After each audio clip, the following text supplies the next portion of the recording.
about home. They're married to real estate. Hello, everyone. Welcome to the podcast for people who love real estate and want to become inspired and informed. Whether you are a newbie real estate agent looking to get tips and learn a thing or two, or maybe you are a savvy property owner who wants to get a jump on the market, this is the place for you. We discuss our passion for real estate and people. We bring together our personal experiences as well as our guests to learn from each other. You'll hear from experts in sales coaching, real estate law, mortgage lending, investing, and many local business owners on how to grow your business or your investment in real estate. I'm Mary Forrester. I'm Mary McCauley. And we are Married to Real Estate. Well, welcome, everybody. Welcome back to Married to Real Estate. And today we have a fantastic guest from California. But just wait a minute. And first I'll check in with Mary, my partner here. Mary, well, I know a lot is going on in real estate for you, and I know you're ready to take a trip to be energized again in real estate. Yes. So it's funny, how your mindset can waver, and then things come at the right time. So I'm going down to Florida for a business planning clinic with 191 of my, nearest and dearest family I didn't know I needed in real estate, agents from across the country. So I'm very excited. It's business planning clinic, so it's setting us up for 2024, and I'm really looking forward to that. What a great time to do planning. I always objected to when they would have us plan in the spring, in the spring in the middle of a market, right, would be really something else. Right, but, yeah. Wrong time for that. Yeah, great. And what about you, Mary? Well, I've been so busy with Rotary, so busy. We're having a great time. Yesterday we had a visit from the district governor, and just to see so many Westford interested people. This is the town we're in, is Westford, Mass. And so this is where we do our podcast from, and I'm on the Rotary there, and we have just a blast, just helping others and connecting. And it's mostly about connecting. So that's been really, really a lot of fun. And, scheduling podcasts and having fun like that. So. Yes. But today, you're so welcome. But today, I'm so thrilled to introduce my dear friend, Marsha Roberts from San Rafael, California, and that's in the San Francisco Bay Area. And Marsha is a person of many, many talents, many gifts, many interests, and I have admired you, Marsha, from afar for 3,000 miles away and over many years. And so we're thrilled today because Marsha and her husband run a program called Welcoming Home. And I know the themes are going to really kind of echo for all of us as we're talking with Marsha today. So Marsha, welcome. I'm so glad you're with us today. I'm glad you woke up early and had your coffee. And welcome. Please tell us about Welcoming Home and how you and Greg got interested in it. What do you want us to know about Welcoming Home, especially from the perspective we're realtors, but we also do service in our community, so we're very, very active in that area. Mm-hmm. Well, first of all, Mary, thank you so much for having me on your podcast. I too have admired you for just the couple decades since college, and you too have many talents, and it's so great to have reconnected with you after all this time. So, Welcoming Home, what we do in a nutshell is we fully furnish the homes of people who used to be homeless and now finally have a roof over their head, but their home is totally empty. So we partner with people in the community. We try to get them to donate gently used furniture to furnish the homes. And that accomplishes a couple of things. It sort of recycles furniture that's good and good shape and keeps things out of landfill. So we feel that we've kind of hit a number of objectives with one purpose. What got us interested? So, both Greg's my husband, both Greg and I come from corporate background. Both of us worked in international corporations for, our career. And we consider ourselves very lucky to have had that corporate experience that we had, because it's enabled us to do something like this. I mean, we're lucky that we were able to retire from that and spend our time doing this, among a couple of other things. We were very lucky to be in that position. And also, I have to say, we worked very, very hard to be in that position as well. Mm-hmm. It's not a piece of cake working in corporate America. And that's a whole nother podcast. Right. Yes, there are costs. It's a series. Well, there are costs. There's costs to a lot of things, and there certainly are costs to working in corporate America. So how did you get inspired to, did this, usually these things morph into something if they're a new idea. Was there a long road to morph into what it is today? Or, did it start out, is it still what it started out as? Or tell us a little bit about that. Yeah, sure. So, at some point, I guess this was about 10 or so years ago, it was just kind of a glaring thing to us somehow that we live in a very rich county, Marin County, California, which is right outside of San Francisco, right across the Golden Gate Bridge. It's a very rich county. And, people were, getting rid of their furniture and things that were in, really good condition. And so, they've had the couch for 5 years and, beige is no longer the color. It's got to be gray. And so let's ditch the beige couch and let's get a gray one. And, maybe the beige one goes on the corner, maybe not. Maybe it just goes straight to, pick it up and throw it away. And at the same time, even then, 10 years ago, and certainly now, as I'm sure you've all read, in the Bay Area, homelessness is a big problem. Mm-hmm. And, we have people literally living under the freeways near us and outside of storefronts near us. And it's just kind of like, A plus B should equal C. And why can't we reroute all these things and, help people? I spent about a year or so reaching out to different nonprofits in the area that helped people to find homes and tried to figure out, is there a way that, we can funnel nice, gently used furniture and household goods to people who need it. Then for a couple of reasons, including a family health issue, I was not able to get it started at that time. But about a year or two later, of all places on Facebook, I read about a similar organization in the East Bay being like Oakland, Walnut Creek. I don't know if you're familiar with this area, that basically they did what we do now, which is, at that time they did, which is to fully furnish homes of people who were homeless. And so Greg and I went, by the way, it's done like all in one day. So, well, it being the furnishing is done all in one day, not the prep. Mm-hmm. So we went to Oakland, and we, along with some other volunteers, fully furnished 3 apartments in Oakland in one afternoon. And we were totally hooked, because, of course, you get to see the people come back. And I'll talk more about that, but there's like almost nothing better in this world than that. And so we decided they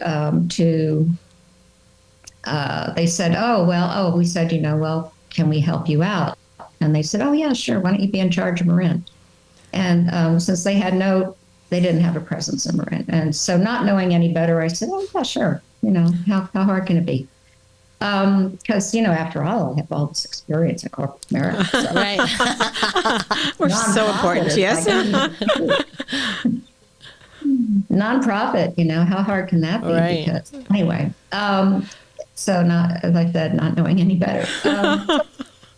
Fast forward, we did head up the Marin chapter for a while, and then their mission took a slightly different course, partially due to the pandemic. So we split off and formed our own entity called Welcoming Home, which, by the way, breaking news, good breaking news for a change. We got our own 501c3 about a month ago. Congratulations. Yeah. Lovely. We were a fiscally sponsored nonprofit. If you don't know what that means, it does not mean you get any money. What it means is that another entity does all the fun admin tax stuff for you. Right. You pay them for the pleasure of doing all that, but it lets the nonprofit focus on whatever the service is, and that's what we wanted to do, was to get that down pat before we took over doing the admin and tax stuff and that kind of thing. Wonderful. I have so many thoughts for you, but go ahead. Keep going. Well, I mean, that's how we got started, and that's how, we got to where we were. And as I say, it's, we are lucky to be able to do this. It's great for the people we help, and it's also great for us and really great for the phenomenal volunteers we have. Mm-hmm. How many volunteers do you have? How big is your organization? I feel like it would take an army to do this. Strong people. No, well, not necessarily strong people that way, but I don't know. As we have altogether maybe something like 50 volunteers, but that's wonderful. There's a couple of different categories. The really heavy lifters, but not literally, because we don't want anybody lifting anything heavy except the movers, who are professional movers. And the heavy lifters are volunteers that we call home leads. So what happens essentially is we get referrals of the people that we help from local social service agencies. So we'll reach out to a bunch of local social service agencies about 6 weeks before we're going to do a welcoming. We do 4 apartments every other month here in Marin, and about 3 or so every other month in Sonoma County. Wow. So we reach out to case managers and say, okay, our next one is going to be December 16th or something. Please let us know if you have any clients that have just gotten housing or about to get housing or are living currently in an empty house. And so they refer people to us. It's important for us to have a referral from a social service agency. Mm-hmm. And then what we do is we go visit them. So 3 or 4 volunteers, including what we call a home lead, goes to visit the people, and we take measurements of the apartment. And you guys in real estate probably already know this, but we learn some things along the way, like, yes, the living room can take a 6-foot sofa. However, the corridor leading to or the staircase, or the doorway, exactly. Takes a sharp right turn. Right. Cut it in half, Marsha. Cut it in half. Yeah. Yeah, we've learned.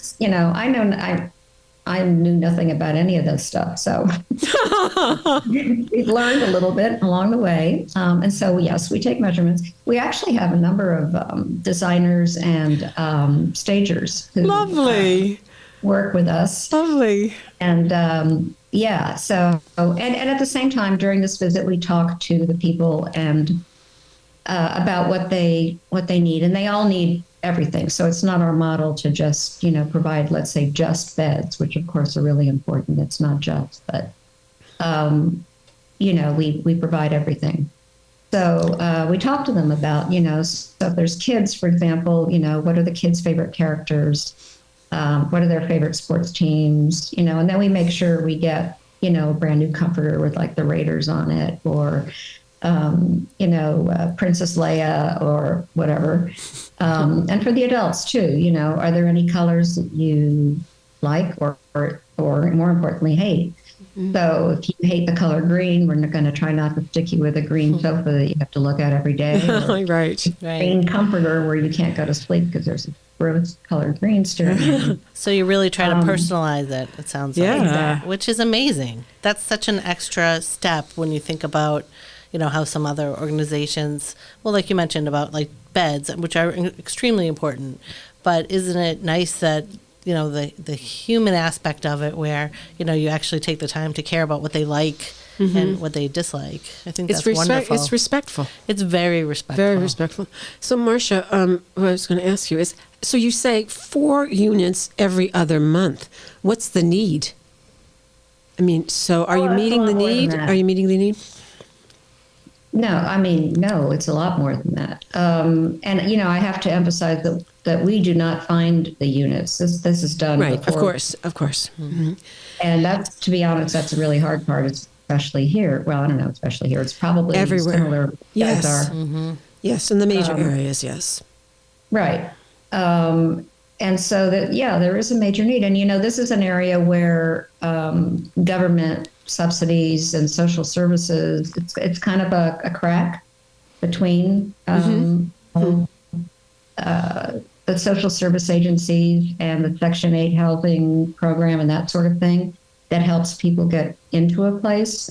But then that's it. There isn't any social service or government funding or anything like that to put beds or a dining table or dishes or really basic thing into that place, right? So, one of our kind of slogans is "an empty house is not a home," and so wow, I like that, Mary. I do too. One of our award-winning podcasts, lovely, is a guy who is a photographer, a real estate photographer, and I just re-listened to it, and it was awesome. It was really, really awesome. But that is a great tagline, Mary. That is a great tagline, and especially for Pasolano, this is the stager.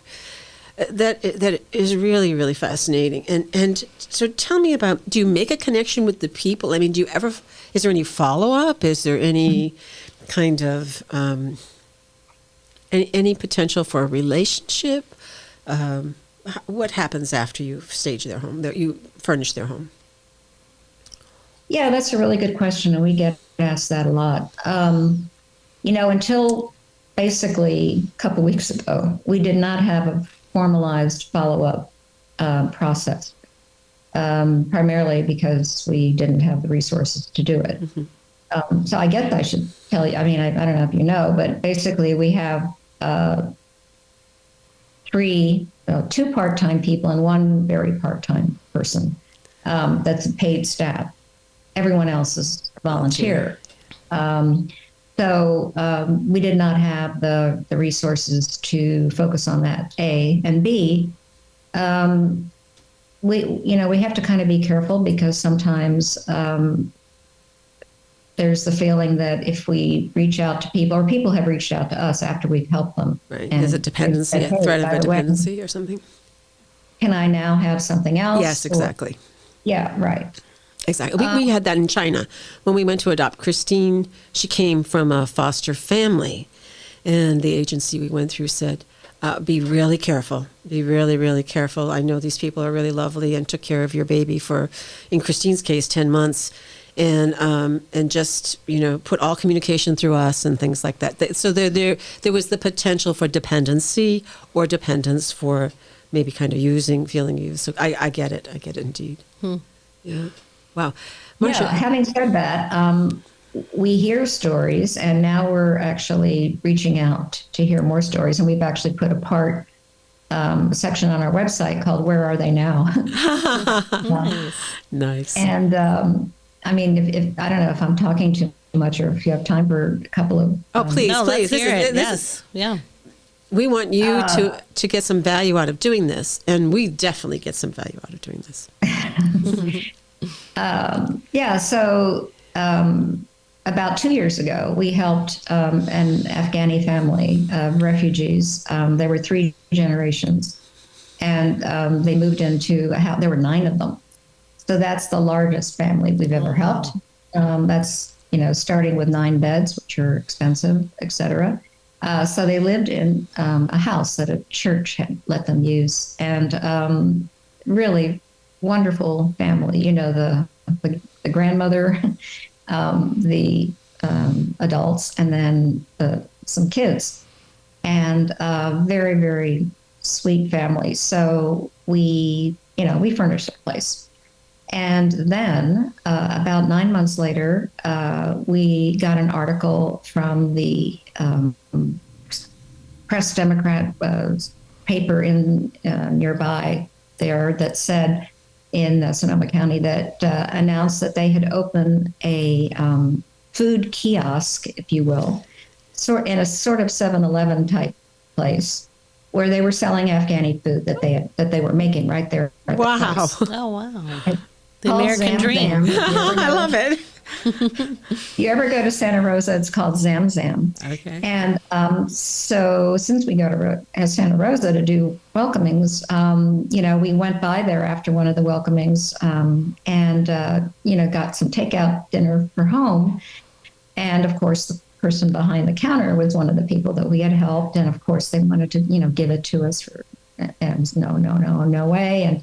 But it just shows that it only took 9 months and they were already starting a business. And not only that, they were looking for a location where they could have sit down service Wonderful. and that sort of thing. Wonderful. It's, and then, we reached out, as I told you, we reach out to case managers to say, hey, we're going to be doing another one. And do you have anybody to refer? And we got a message back from this person from Marin Housing Authority saying, yes, I have a client and here's their information. And I looked at her name and I thought, that looks familiar. So I looked back over the history and we had helped her 3 years ago to furnish her own place. And now she's a case manager with Housing Authority. Oh, lovely. Fantastic. So we have stories like that. I can tell you that Marin Housing Authority says that of the people that have been finally housed after being homeless, 91% 2 years later are still in their apartments paying the rent. Maybe Section 8 rent, but paying the rent. Mm-hmm. And I was actually surprised at that number. I thought that was really high, but wonderful. That's great to know. We are starting to reach out and find out, how people are doing. But many times we get either from the clients themselves or from case managers, hey, remember that person you helped? Well, the kid is now in college, or we had. What we do is we reach out on Facebook Marketplace and Nextdoor, not necessarily for free furniture, but primarily for furniture people are trying to sell, and we try to convince them to donate it. Mm-hmm. And one of the people that we reached out to recently said, oh, sure, I'll give you the dresser. You guys helped me 5 years ago when I was, needed some help. So it's what goes the around. ripple effect is growing. Yeah, it's a growing effect where now that's so wonderful. I really like what a great organization. Well, we need to tell Marsha about 100 Women. Do you know about 100 Women who give? So I'm part of. Have you ever heard of that? It's a giving circle. It's called 100 Women Who Care. There's something here called Impact 100, which might be similar. Probably. But tell me about it. Yeah, similar. So we started a Westford chapter almost 2 years ago now. We have 144 members. So they each give $100 every quarter, and they nominate charities that we randomly pick. And then each quarterly meeting, the 3 charities that are nominated give a little 5-minute speech, and then we vote and we award them $10,000. And then the other 2 get the remainder split between them.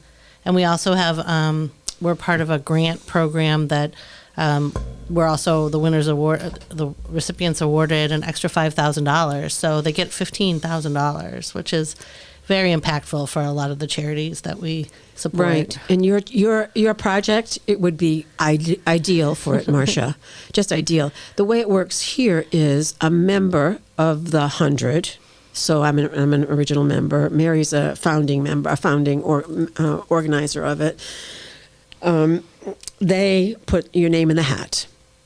And in this particular organization, they're randomly drawn from the hat, 3 of them. So Mayor, yesterday at the Rotary meeting, and by the way, Rotary is a recent recipient, our Rotary is a recent recipient of the 100 women, and then we got the follow-up grant. We had no money after COVID. No money, zero. And we're a giving and service organization. So Right. So as a result, we suddenly had $15,000. It's wonderful. Oh, it's gravy train. So now we're going to be doing something on peace, but I'll tell you more about that later. Yes, Mary. I love that. But so, Marsha, one, it'd be a wonderful organization for you to look into for yourself because it's a powerful organization. The people who show up at the meeting vote. Yep. And so I have to tell you, Mayor, yesterday at our meeting, I nominated Newhouse Rescue, Animal Yes, Rescue. I know. And Penny nominated Daybreak Center, Shelter Center. So we're looking at each other like, okay, I wonder who's the third one? Gaining Ground, the one I nominated. Oh, manure. Oh, Marsha. So this means that we each have to go up and introduce the charity, right? The 501c3. We know everybody in the room, right? And so there are pressures at play. But so as Mary said, the good news is that Everybody gets some money funding, because this group has 145 members. The $10,000 goes to the one who is, the main win by recipient. ballot, right? And then the two remaining split the difference and have a chance then to have their name put back in the hat. So in this case, Rotary After 1 year. After 1 year, 6 months. I heard. Well, and anyway, after one, you're the boss. so after 1 year, they pull your name. You can pull your name out again. So that's what happened to Rotary. We didn't get it first round, and we got second round. So two things: a potential for your organization welcoming home, and then also an amazing group of people. And in this area, it's 100 women. It's the Giving Circle for Women. Is it always? Yep. Yeah, Always. and it's part of a national organization, so there probably are chapters, and it sounds like what you're talking about. And they're very, our reach is only here regionally, because you have to be able to show up, and we're supporting in our community. So, but I'm sure there are chapters in your area. But Mary's right; it would be something to look into, for funding, which I was going to ask you about. So you get a lot of the furniture donated, and people volunteer. Where does the rest of the funding come from? Oh, what a good question. Like I said, I didn't know much about this. Yeah. Okay, so to be honest, at this point, my husband and I do much of the funding. We do ask for cash donations, and we get cash donations. However, not necessarily enough to cover the major expenses. So the major expenses are, let's say we're furnishing a apartment with 3 family members. As you guys probably know, I don't know what the rates are over there. It's probably similar, but moving costs are very expensive. So getting a mover with 2 guys for the day is around $1,500 here, including tip and everything. And then the beds themselves, let's say for 3 on average, beds meaning mattresses, box springs, and frames, are about another $1,500. We give them what's called a starter kit to keep them going between the time we see them and the time we show up to do the furnishing, and that includes dishes and pots and pans and flatware and brand new sheets, brand new towels. We don't give them used linens. That package, if you will, is about $750. And then at the end, there's maybe a couple of items that have not been donated, not a whole lot, and that's another $600 or so. Bottom line, it's about $5,000 out of pocket to fully furnish a home for, let's say, 3 people. Wow. And $7,500 for, let's say, 4 or 5 people. So we are starting to reach out for grants. Great. And we have gotten some, but to be honest, nothing really big. Ironically, we don't necessarily qualify under the kind of homeless heading, if you will, for grants, because technically, once we help our people, when we help our people we help, they are no longer homeless. Correct. So another little crack in the system. Yeah. So, and to be honest, I guess I should tell you that we're having trouble in the Santa Rosa area because while Marin is a wealthy community, the Santa Rosa area of Sonoma County is not so wealthy, and also they've been through a lot of fires, as you know. And I think people have gotten called upon to donate quite a bit, and also they don't have as much to donate as Marin County does. So we're struggling there, and we may actually have to sort of pull out of there. We do have a program called a sponsored welcoming, which means that either an organization or a bunch of friends or a church or a school comes up with the money, essentially $5,000, and we do all the work, but that money pays for the out-of-pocket expenses of doing the welcoming.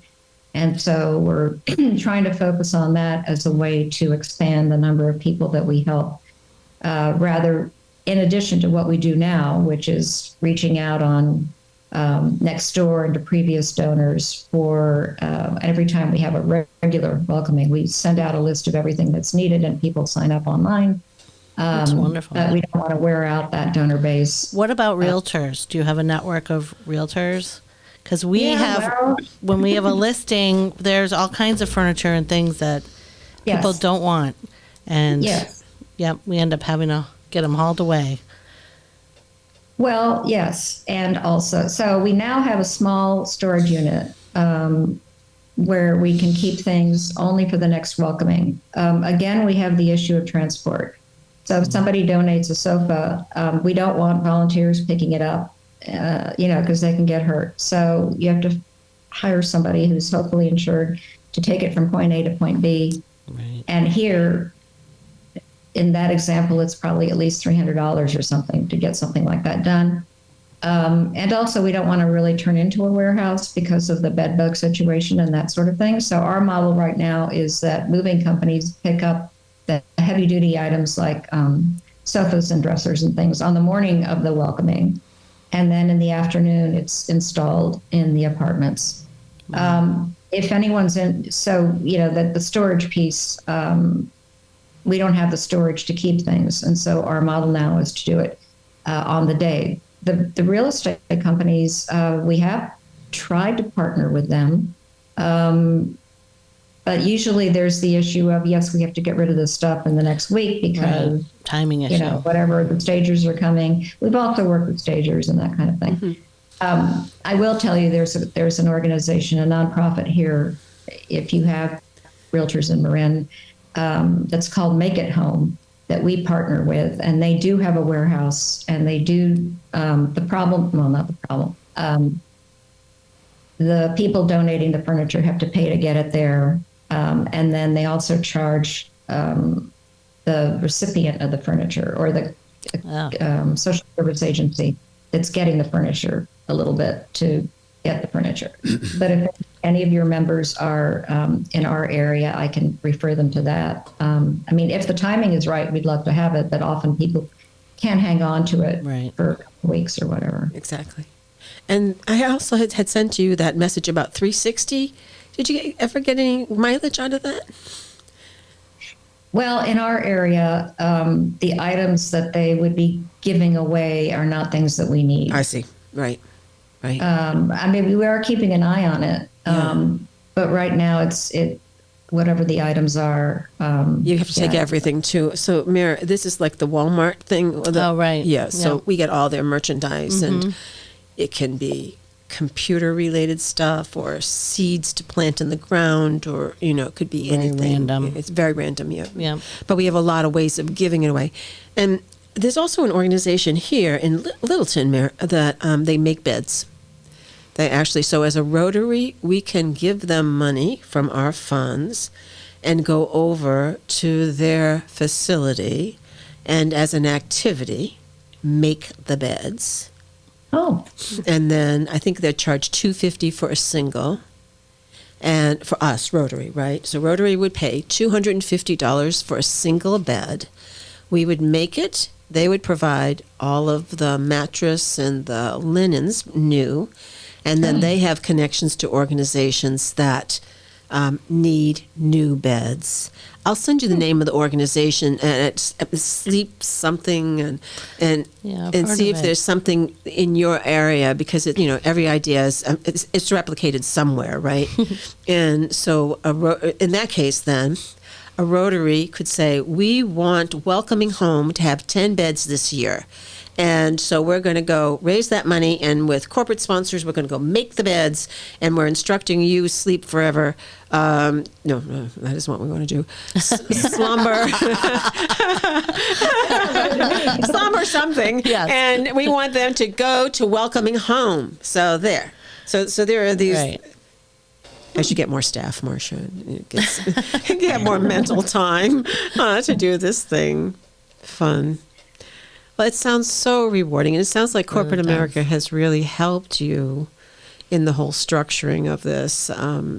It's just fascinating. And what Mary doesn't know is that you spent a lot of years in South America, and so you saw a whole lot of the world there and the needs, the more imminent needs there, and then in other places as well. And so I know there's a big heart, a huge, huge heart that. Now, she hasn't experienced your humor yet, though, so I would like to turn... Well, first of all, I'm going to turn the discussion unless you would like to say something else about welcoming home. No, I mean, to tell you the truth, I think this is something that could be done in any community. Mm-hmm. The biggest rate limiting step is funding. If people in any community... like Greg and I have been lucky enough to be able to retire and to perhaps have, money that they can invest in this sort of thing. Believe it or not, it is a lot of hard work, and it does take a lot of organization, but it's not brain surgery. And, I don't know, it seems to me that any community could do this. And why not? Because it's a way to save good furniture from going to landfill, mm-hmm. and at the same time to help people who need it. So I'd be really happy. I don't want to manage anybody else or anything, but I'd be happy to talk to consult anybody who, make it easy for someone to replicate your model. and if anybody is is interested in trying to do something like this, I'm happy to talk to them. And it does fill a hole in the system, if you will. Sure, it does. Fills the crack. Somebody else can do it. And I refer you to your district Rotary because they, like in our case, mm-hmm. we have 56 clubs, right, in one district. Mm-hmm. But they're often looking for speakers. They're often looking for. Oh, good, very good. But at the district level, you can be on their list, right, as a wonderful speaker, and therefore you can ask for money. You can say, I'm looking to raise $1,000 to get 3 beds or whatever for our next house. If there's any way that you can contribute to this goal, we would love it. I mean, to be bold, just say, yeah. Okay, girl. I feel like Marsha might not have a problem being bold. No. Okay. So where's the... just met you. And so, Mayor, where's the camera? Because I want to show Marsha something. This one. Yeah. So, my Marsha wrote a book, a mystery called The Agent, and guess what? What? It's a real estate agent. I love it. Marsha, I love this book, and I was so embarrassed to say, I pulled it off my shelf last night and I couldn't remember the storyline. Tell us the storyline, because I'm sure our realtors would love it. And yes. Oh, that's funny. It is embarrassing. No. Well, I'll get to the embarrassing part in a moment, but it's about an elegant con game led by a. Okay, so first of all, I should say this is a beach read. It's a chick book, probably something that when you've had a hard day, you want to. The Agent, Amazon. It's not really philosophical or anything like that. So it's about a sexy, very smart real estate agent, as all of you are, and exactly, and her co-conspirators. Who one of them is her brother, who lives in Switzerland and has had some mental issues, but basically he is a very handsome man, and he's kind of the bait.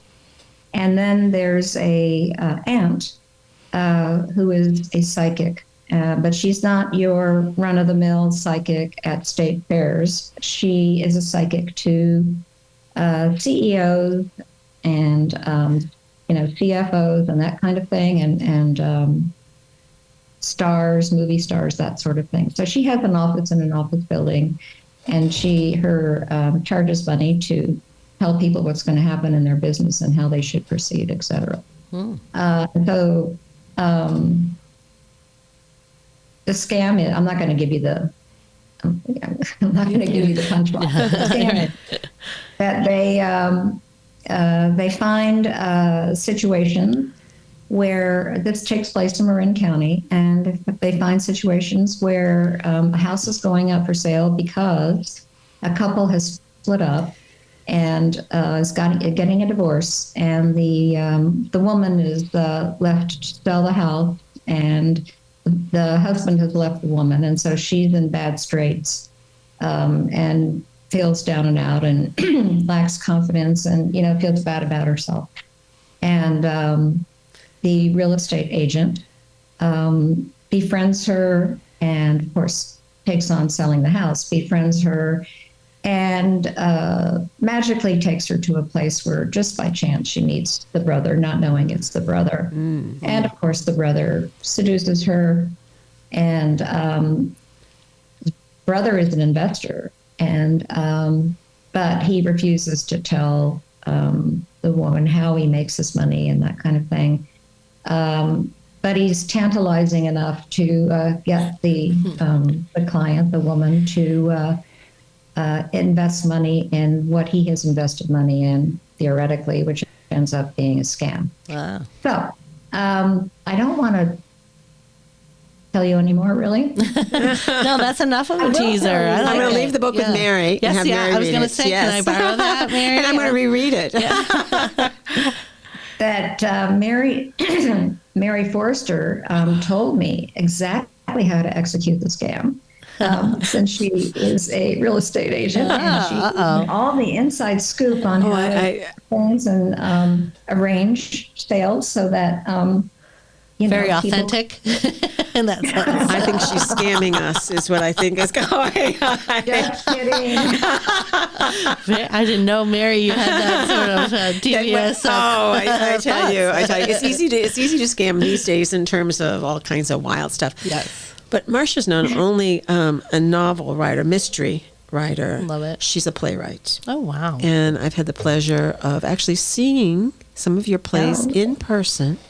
And during COVID, I watched a number of them be produced, really live, like real time, and on Zoom, yeah. So on Zoom, and it was so wonderful, Marsha. I'm so glad that creative side for you is so alive. Oh, it's alive and kicking, yes.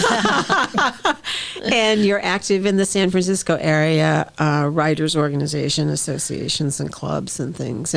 But she won the award. The one short play actually went all across the country, right? I saw it up in Newburyport, Amesbury area. They had produced it again just during COVID. It was fascinating. Mm.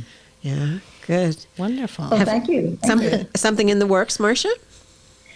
Yeah, well, a couple things. So actually on the subject of the agent, I thought, well, not only other people have told me, this would make a really good movie or a limited series. So I took a couple of screenplay writing classes, and I got the teacher to work with me. And I thought, no big deal. You take the novel and, the first 3 chapters, you turn it into a screenplay. And that would be the pilot of the limited series. But no big deal. How hard can it be? You write, I can write a play, I can write a novel. So, well, no. Oh boy, another challenge, right? I mean, I don't know. I decided this possibly wasn't really for me. Apparently, you got to jam all the good stuff into the pilot, and so things didn't really happen in the book until 3/4 of the way through. You got to put it in the pilot so people will watch the next episode, and etc. Yeah. So there's that. So what I'll do is I am finished with the pilot, and I'll send it out, but I don't know that I have that much hope for it. My next effort is turning a full-length play, which is about epigenetic trauma, I think you know about epigenetic trauma. Usually is talked about in terms of Jews who were in the Holocaust and the trauma that they went through and how that trauma gets transmitted to the progeny of those people. Generational, wow. intergenerational trauma. Yes. Yeah, right. In the play, and I plan to turn the play into a book. As I think you may know, Mary, my mom, was a political prisoner, and her family went through a lot of trauma in what is now Slovenia, former Yugoslavia. And her family had really horrible things happen to them during that time. And as a result, I didn't know this myself until therapy, but the anxiety and PTSD sort of gets transmitted to children and to children's children. Yes. Not that I haven't. Yes. And, Indeed. Very so unexplored topic. Yes. Yeah. So that's my next project, is to turn the play into a book. And there's a fascinating place in Slovenia, in Ljubljana, which is the capital. My mom was, as I said, in prison for about 9 months.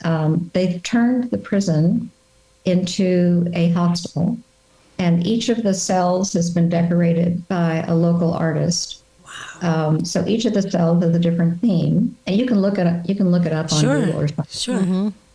It's called Celica, which means prison, and it's now a hostel, and it's incredible. The architect has gone out of his way. They've redone it, obviously, and the architect has gone out of his way to have. From a real estate standpoint, this is also interesting. Various aspects of the building reflect sort of the philosophy of the place and its back and its history. And so now, for example, my mom was actually held in solitary, and right above solitary now there's a I forget what they call it, but it's sort of a tribute to peace. And it has like little altars for the 6 or so major religions of the world, and then another 7th one for like everything else, or whatever you want to do, total freedom. And it's really, and on some of the floors slant slightly into the cells, so you feel like you're like stuck in the cell and you can't get it. It's very interesting. Wow. That does sound amazing. interesting. Just You got to tell me to shut up. Yes. I'm just fascinated. So fascinated. Marsha and I have known each other a long time, and it just really, really amazing. We went to Russia together the week after the Korean airline was shot down. Oh, wow. And it was, I have just amazing memories of that visit, where the airport was dark at 3 o'clock in the afternoon. And on our flight were Jews from Detroit bringing clothes and music and religious books into the city, because there had been a softening allowing Jews to emigrate, and they had applied, and then there was a hardening under Andropov, right? And so we were visiting during the hardening. And so these Jews, it took us 3 hours to get through customs. They strip searched the Jews from Detroit, who were on a mission, obviously. Geez. It was fascinating.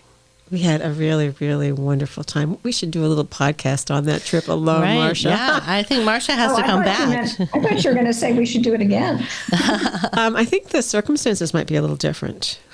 Do you know what I remember about that trip? Tell me. Do I have a second to tell? You do. Yeah. You have all the time in the world. You can tell about the train ride. No. No, not that train. I don't know if you remember, that was fun too, but I don't know if you remember, we got on the subway. We were trying to go somewhere. I can't remember where we were trying to, just you and I, which I'm not sure was allowed actually. No, we broke the rules. Yeah, we did. Rule breakers. What a surprise. So we got on a subway where the exit was pretty close to our hotel.